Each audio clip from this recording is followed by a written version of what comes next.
एक घटना होती है यूपी में, जहां पे अमर उजाला जैसे प्रतिष्ठित अखबार ने एक खबर छापी कि मुस्लिम युवक ने एक हिंदू दोस्त का अंतिम संस्कार किया, जबकि उसके परिवार वालों ने उसे छुआ तक नहीं। जी। और ये तो खबर थी। इस खबर को बाकायदा फेसबुक पर पोस्ट करते हैं रवीश कुमार जी, अपने फेसबुक पोस्ट पे। और ये लिखते हुए कुछ मतलब तारीखों के पुल बांधते हुए लिखते हैं। बाद में उसी युवक के भाई का बयान आता है कि जी नहीं, ऐसा कुछ नहीं है, परिवार ने ही उनका अंतिम संस्कार किया है, मैं उनका भाई हूँ, मैंने ही मुखाग्नि दी है। हाँ, वो जिन जिन युवक की बात वो कर रहे हैं वो उनके अंतिम संस्कार में शरीक जरूर हुए थे। जैसे कि होते हैं, जो अपना फर्ज होता है कि आपका कोई जी। रिश्तेदार, जानने वाला, दोस्त, कोई भी अंतिम संस्कार में शरीक होता है, तो वैसे हुए थे। लेकिन वो एक फोटो निकाला गया और बिना किसी से पूछे, बिना किसी से बात किए गए एक परसेप्शन चला दिया गया मीडिया के माध्यम से। पहली घटना। दूसरी घटना जिस तरीके से सबसे ज्यादा जो चर्चित रही वो रही कि गंगा में लाशें तैर रही हैं। लोगों को कहना था कि अंतिम संस्कार की जगह नहीं मिल रही है, सरकारें आंकड़े छुपाने के लिए शवों को गंगा में फेंक दे रही हैं। उसके बाद दैनिक जागरण के कुछ पत्रकार बंधु सामने आते हुए कहते हैं कि ये तस्वीरें हमने 3 साल पहले क्लिक की थी किसी और रिपोर्टिंग के दौरान। और फिर ये इसका पटाक्षेप होता है कि नहीं, ये सारी लाशें जो है इस कोविड के दौरान नहीं है, कुछ पहले की भी, और कुछ समुदायों में रीति रिवाज ऐसा होता है जो होता है। तो सर, जी। ये दो बड़े एग्जाम्पल्स हमारे सामने हैं, जहां पे किस तरीके से खबर को तोड़ मरोड़ कर परोस दिया जाता है और जनता के सामने अपना एजेंडा एक रख दिया जाता है। तो इससे कैसे निजात पाई जाए? क्या इस पे कभी रोक लगेगी, या भारत की जो पत्रकारिता का स्तर रहेगा ऐसे ही चलता रहेगा, बस जिसको जो मन करेगा अपने हिसाब से रिपोर्टिंग करेगा? देखिए सौरभ, हमको इन चीजों को समझना पड़ेगा। ये जो आपने उदाहरण दिए, ये उदाहरण अपने आप में बहुत कुछ कहते हैं।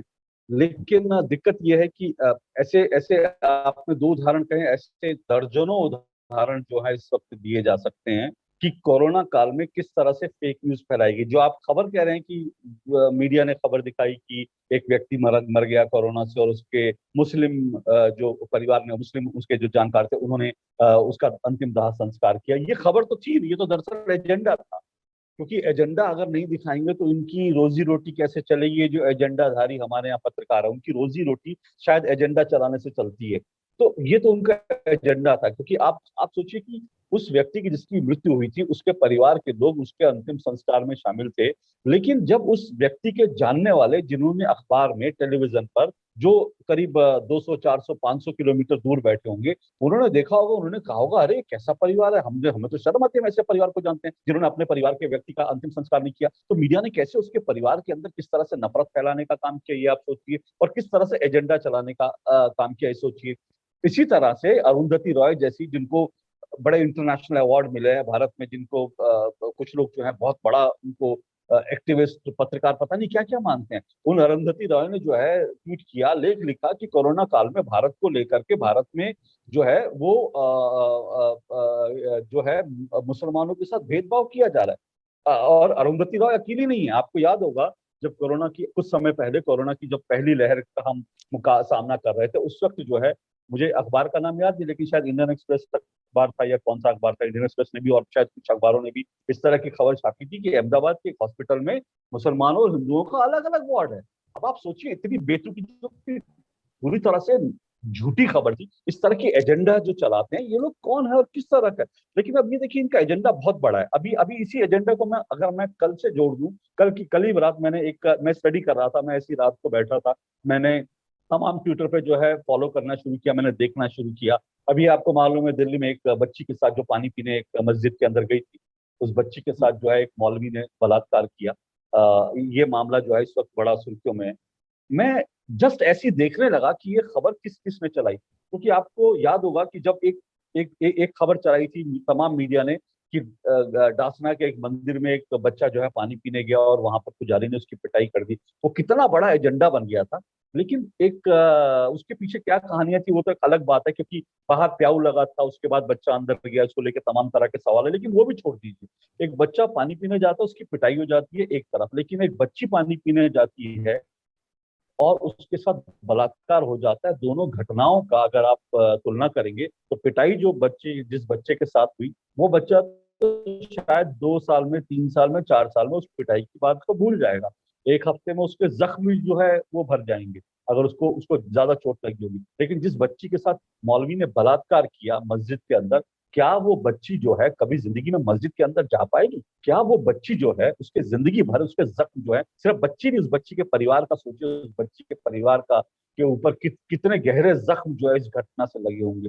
लेकिन मैं देख रहा था वायर, प्रिंट प्रिंट और स्क्रोल इन, ये चार देश की बड़ी अपने आप को कहती हैं कि हम मीडिया के लिए, हम बड़ा मीडिया के लिए आवाज उठाने वाले लोग हैं।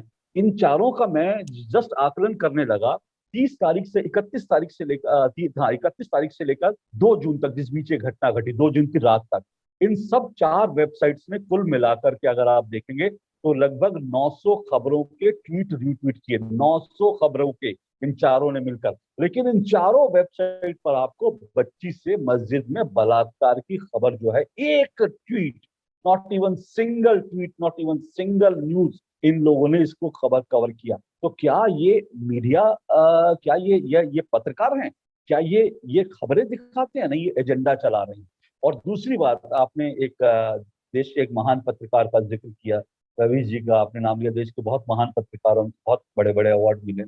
अब आप देखिए कि उन्होंने, मैं तो उनको ज्यादा फॉलो में ऐसे करता नहीं, लेकिन मैंने पिछले दिनों एक मेरे मित्र हैं तो इसलिए उनको ज्यादा मैं बोलता भी नहीं, लेकिन मैंने पिछले दिनों एक उनका एक फेसबुक पोस्ट जो है किसी ने उसको ट्वीट कर रखा था, मैंने देखा।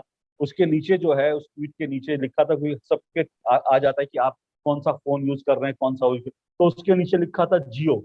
तो वो जियो से, जो रिलायंस का जियो है, वो उससे जो है वो अपना, यानी कि वो भी रिलायंस का जियो इस्तेमाल करते हैं तो कोई दिक्कत नहीं है।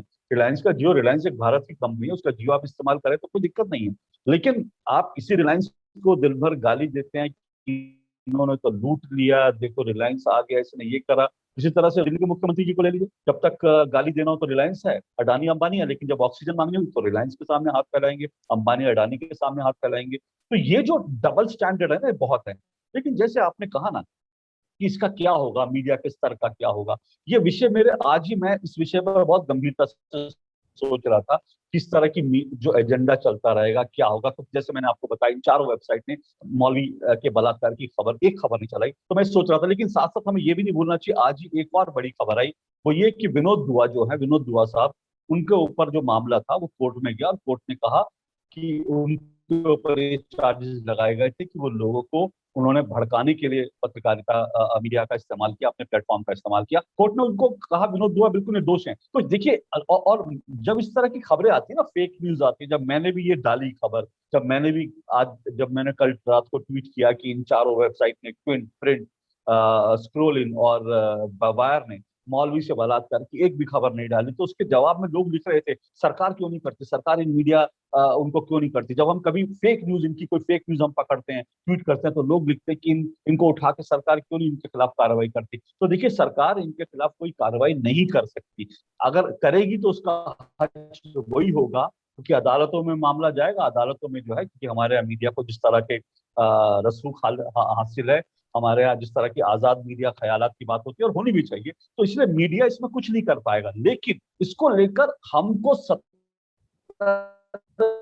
सावधान रहना पड़ेगा। जब मैं हम की बात करता हूं, मैं देश के लोगों की बात करता हूं। देश को समझना होगा कि कौन दरअसल पत्रकारिता कर रहा है, कौन एजेंडा चला रहा है, कौन दरअसल एजेंडा चला रहा है। जियो के मोबाइल को इस्तेमाल करके जियो को गाली देने वाले कौन लोग हैं, जियो को गाली देकर उससे ऑक्सीजन मांगने वाले कौन लोग हैं, मंदिर में एक बच्चे को थप्पड़ मारने की घटना पर हंगामा मचा के, लेकिन मस्जिद में एक बच्ची से बलात्कार की खबर को दबाने वाले, छुपाने वाले कौन लोग हैं। तो इनको हमको देखना पड़ेगा, समझना पड़ेगा। जब देश समझेगा, जब उनको पता चलेगा कि विनोद दुआ साहब दरअसल पत्रकारिता नहीं करते, वो एजेंडा चलाते हैं, जब हमको ये पता चलेगा, ललन टॉप जिसकी हम बात करते हैं, जिसको इंडिया टुडे जैसे ग्रुप ने ललन टॉप को कर रखा है, लेकिन आप देखिए ललन टॉप जैसा वो ये लिखता है, उसकी खबर जो है, उसने उसने लिखा सेंट्रल विस्टा प्रोजेक्ट को, उसने लिखा कि ये प्रधानमंत्री का निवास बन रहा है। आप सोचिए कितनी शर्मनाक बात है, प्रधानमंत्री मोदी का निवास बन रहा है वो, इस तरह की खबरें ललन टॉप करता है। मतलब आपको शर्म भी नहीं आती? आपको, आप इतना तो पढ़े लिखे हैं कि आपको इतनी तो शऊर होगी कि आप पढ़े सेंट्रल विस्टा प्रोजेक्ट क्या है, उसमें पार्लियामेंट है, उसमें एमपीज के लिए है, उसमें मिनिस्ट्रीज हैं, उसका एक पार्ट है प्रधानमंत्री का निवास, और वो भी प्रधानमंत्री का निवास जो है आज प्रधानमंत्री मोदी का हो सकता है, कल को वो किसी और प्रधानमंत्री का निवास होगा जो देश का प्रधानमंत्री होगा। लेकिन ललन टॉप जैसी जो है एक खबरों की वो ये लिखती है कि प्रधानमंत्री मोदी का निवास जो है ये बनता है। तो इस तरह की जो शर्मनाक बेशर्म पत्रकारिता, एजेंडा पत्रकारिता करके, ये तो मतलब शर्मनाक है इन सबका। इनको लेकर के पब्लिक को जागरूक होना पड़ेगा। आपके जैसे जो लोग हैं उसको उठाते रहे, मेरे जैसे लोग जो इन पर उंगली उठाते रहे, क्योंकि ये लोग बहुत अपने आप को, ये लोग बहुत तुर्रम खां समझते हैं। ये दुनिया को कहते हैं कि सवाल पूछो, सवाल पूछो, सवाल पूछना पत्रकारिता होती है। तो हमको इनसे सवाल पूछने चाहिए कि भाई आप ये कौन सी पत्रकारिता कर रहे हो, आप ये किससे पैसा लेके पत्रकारिता कर रहे हो, आप ये कौन से टूल किट की पत्रकारिता कर रहे हो। तो हमको इनको सावधान सतर्क होना पड़ेगा। एनडीटीवी एक एजेंडा चलाता था और एजेंडा उसका धीरे धीरे एक्सपोज होने लगा। जैसे और जब एनडीटीवी का एजेंडा जब आप और हम सावधान सतर्क होंगे तो जिस तरह से एनडीटीवी की टीआरपी गिरी उसको देखने वाला आज मुट्ठी भर लोग हैं। तो जब इनकी टीआरपी कम हो जाएगी, इनको देखने वाले कम हो जाएंगे, तब जो है इस फर्क पड़ेगा। नहीं तो इसमें सरकार, इसमें अदालतें कुछ नहीं कर सकती। हमें इनकी क्रेडिबिलिटी पर और इनको एक्सपोज करके इनकी क्रेडिबिलिटी पर सवाल उठाना पड़ेगा। हालांकि एक बात और याद रखिए अंत में इस बात को, ये भी याद रखिए, अगर हम इनकी क्रेडिबिलिटी इनकी इनकी जीरो पर भी आ जाएगी तब भी इनको फंडिंग होती रहेगी, क्योंकि बहुत सारे लोग हैं, बहुत सारी ताकतें हैं जो नहीं चाहती कि हिंदुस्तान एक मजबूत देश बने। तो इनको फंडिंग तो लोग करते रहेंगे। वो फंडिंग चाहे चीन से आए, चाहे पाकिस्तान से आए, चाहे अरब देशों से आए, या अरुंधति रॉय जैसी जो लोग हैं वो विदेशों से इनके लिए फंडिंग लेकर आए, या फिर ये लोग घपले घोटाले करें, तो कुछ भी करें इनकी फंडिंग आती रहेगी, फंडिंग नहीं रुकेगी। तो जीरो आने के बाद भी, इनकी टीआरपी जीरो आने के बाद भी इनकी वेबसाइट भी चलती रहेंगी, इनको कोई नहीं पड़ेगा तब भी चलाते रहेंगे। क्योंकि ये अगर यहाँ हिंदुस्तान में बदनाम नहीं कर पाएंगे तो विदेशों में भारत को बदनाम करेंगे, विदेशों में भारत के खिलाफ एक परसेप्शन बनाएंगे, तो वो सब चलता रहेगा। लेकिन कम से कम हम इतना तो करें कि इनकी क्रेडिबिलिटी पर इनसे सवाल पूछ करके इनकी क्रेडिबिलिटी को जीरो करें, ताकि लोगों को पता चले कि ये दरअसल पत्रकार नहीं है, ये खबरें चलाने वाले नहीं है, ये एजेंडा चलाने वाले टूल किट वाले पत्रकार। Namaste. Please remember to subscribe to us and switch on the notifications for this channel. For our other social media links, more content, and to support our work, please visit citti.net. Dhanyavad. Namaskar.